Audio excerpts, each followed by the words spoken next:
ভোরের প্রথম প্রহরে দ্য গ্রেট সান বা সূর্য দিগন্তের উপরে ওঠে এমন একটি ভূমিতে তার সোনালি আলো ফেলে যা হাজার হাজার বছর ধরে মানুষের হৃদয় ও মনকে মোহিত করে রেখেছে। এটি নীল নদের ভূমি তথা মানব ইতিহাসের অন্যতম দুর্দান্ত এবং স্থায়ী সভ্যতার জন্মস্থান মিশর। আইকনিক পিরামিড এবং সুউচ্চ ওবেলিস্ক থেকে জটিল হায়ারোগ্লিফি ও প্রাণবন্ত ঐতিহাসিক মিশরীয় শিল্প তথা প্রাচীন মিশরের বয়ে আনা উত্তরাধিকার আজও আমাদের বিস্মিত, বিমোহিত ও অনুপ্রাণিত করে চলেছে।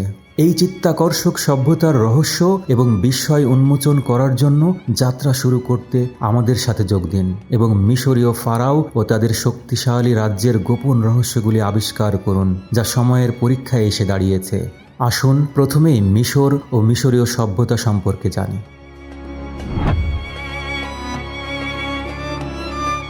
আফ্রিকা মহাদেশের উত্তর পূর্ব অংশে অবস্থিত দেশটির নাম ইজিপ্ট বা মিশর।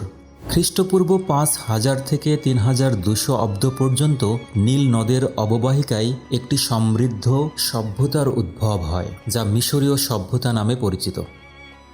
এই সময় থেকে মিশর প্রাচীন সভ্যতায় বিভিন্ন গুরুত্বপূর্ণ অবদান রাখতে শুরু করে। ৩,২০০ খ্রিস্টপূর্বাব্দ থেকে প্রথম রাজবংশের শাসনামল শুরু হয়। এই সময় থেকে মিশরের ঐতিহাসিক যুগের সূচনা হয়। একই সময়ে নারমার বা মেনেস হন একাধারে মিশরের প্রথম নরপতি এবং পুরোহিত।